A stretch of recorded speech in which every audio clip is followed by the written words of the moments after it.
Coaching का homework हो गया, दिन का काम हो गया। एक ज्ञान की बात दे देता हूँ आज। एक चैप्टर पढ़ते हो, मान लो कि नॉर्मल एग्जाम्पल लेते पीरियोडिक टेबल, 12वीं में कोऑर्डिनेशन मांगा। कोऑर्डिनेशन का नोट्स जिस भी कोचिंग में मार्क्स आपने पढ़ाया होगा कम से कम 60 पेज लिखवाया होगा।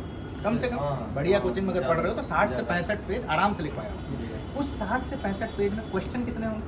क्वेश्चन होंगे मुश्किल से मुश्किल 60 मैक्सिमम कह रहा हूँ, मैक्सिमम। और 60 क्वेश्चन को, और 60 में भी 20 तो नोमेनक्लेचर के क्वेश्चन होंगे। ये तुम्हें समझना पड़ेगा खुद ही। 20 हो गए। अब ये 60 क्वेश्चन लिखोगे तो कितने पेज में लिखे जाएंगे? 2 पेज में। सिर्फ 70 पेज को मैं कहाँ ले आया? 2 पेज, 3 पेज मान लो, 3 पेज में लिखे। सुनो तो मान लो कि 3 पेज में ले आए तुम, क्वेश्चन सिर्फ लिखा है।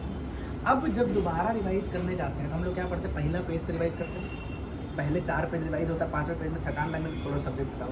दूसरी बार जब तुम फिर पढ़ते हो तो फिर पहले पेज से रिवाइज करते हो तो भाई पहला ही 5 पेज एकदम जबरदस्त हो जाता है। जब भी क्वेश्चन आता है क्रिस्टल फील्ड थियरी क्वेश्चन आता है पहले तो हमारा तैयार क्या हो रहा है? इंट्रोडक्शन की, डबल सॉल्ट, कॉमन सॉल्ट, उससे पेपर में क्वेश्चन ही नहीं आता है। तो इसका सबसे बड़ा हैक मैंने यही निकाला और बच्चों को बताता हूँ कि आप क्वेश्चन लिख लिए, जब आप रिवाइज करो, पहली बार में पूरा पढ़ लो, जब आप रिवाइज करो तो क्वेश्चन सॉल्व करो। हिम्मत दो अपने आप को कि कर सकते हो। क्वेश्चन 70 क्वेश्चन सॉल्व कर रहा, मान लो तुमने, मैंने कहा 60 क्वेश्चन सॉल्व किया, मान लो कि तुमसे पहले 60 में 30 क्वेश्चन नहीं, 30 क्वेश्चन पर हो गया, इसका मतलब 30 क्वेश्चन पर आता था तुमको, यानी उसको रिवाइज नहीं करना है। वो 30 क्वेश्चन जो है उस टॉपिक को पढ़ना है। आई बात। फिर जब दूसरी बार पढ़ोगे तो हो सकता है 10 क्वेश्चन नहीं होगा, इसका मतलब बाकी सारा आता है तुमको, वो 10 नहीं पढ़ना तो वो 10 को रिवाइज है। उल्टा चलना है जो करते थे पहले। क्या करते थे? पहला पेज से पढ़ते थे, अब वो पढ़ेंगे जो नहीं आता है। समय बचा। 70 पेज रिवाइज करने में तुमको 1 दिन लगेगा, 70 क्वेश्चन करने में तुमको 3 दिन लगेगा।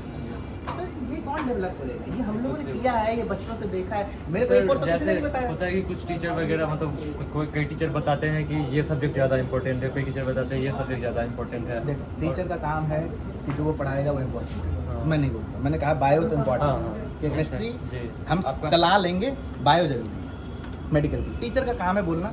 सब अपने अपने टीचर सब बोलेंगे कि भाई मेरा सब्जेक्ट बढ़िया पढ़ो, क्योंकि तुम नंबर नहीं लाओगे तो पैसा नहीं मिलेगा ना। मतलब तो बात इतनी सी है कि फैक्ट है हम, और ये सच सही भी है। क्यों कोई पैसा देगा जब मैं काम नहीं करूँगा?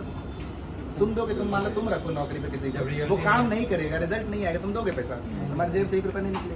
और वही दूसरा करता है तो हम सोचते हैं क्या गलत कर रहा है, अपने ऊपर हो जाए तो फिर। तो यही चीज़ तुम्हें भी सोचना है कि सब अपना अपना कहेंगे, तुम अपना सिलेबस अपने सामने रखो, ये पढ़ना है, ये नहीं पढ़ना, ये सिलेबस में है, ये सिलेबस में नहीं। 10 साल का क्वेश्चन देख लो, ये इससे ज़्यादा क्वेश्चन पूछा है।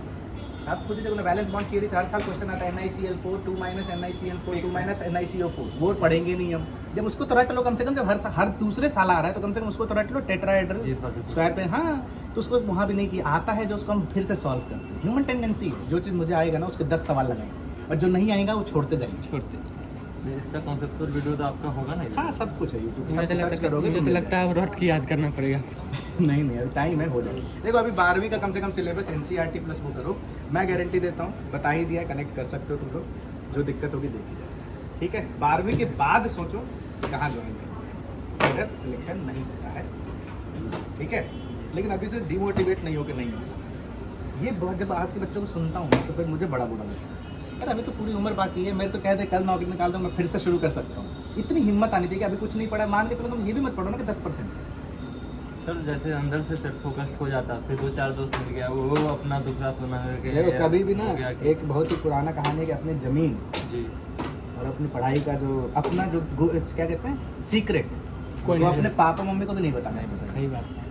अब तुम 4 दोस्त मिल गए तो बोल दिए कि आज कोऑर्डिनेशन पढ़ लिए हैं तो बस हो गया। फिर तो क्या कोऑर्डिनेशन पढ़ रहे यार, तुम 4 चीज़ दिखाते हैं तो तुम्हारा कोऑर्डिनेशन रह जाता है। कोई कॉल कर दिया, बता रहे हैं कि हाँ ये चक्कर कर रहा हूँ। क्यों बता रहे हो? उसको दिखाओ ना कि तुम पागल, हमें मतलब ही नहीं कुछ करने से, हम नहीं पढ़ रहे हैं भाई, नहीं पढ़ रहे। दूसरे को तो ये फील करा दो कि तुमने तो कुछ पढ़ा ही नहीं।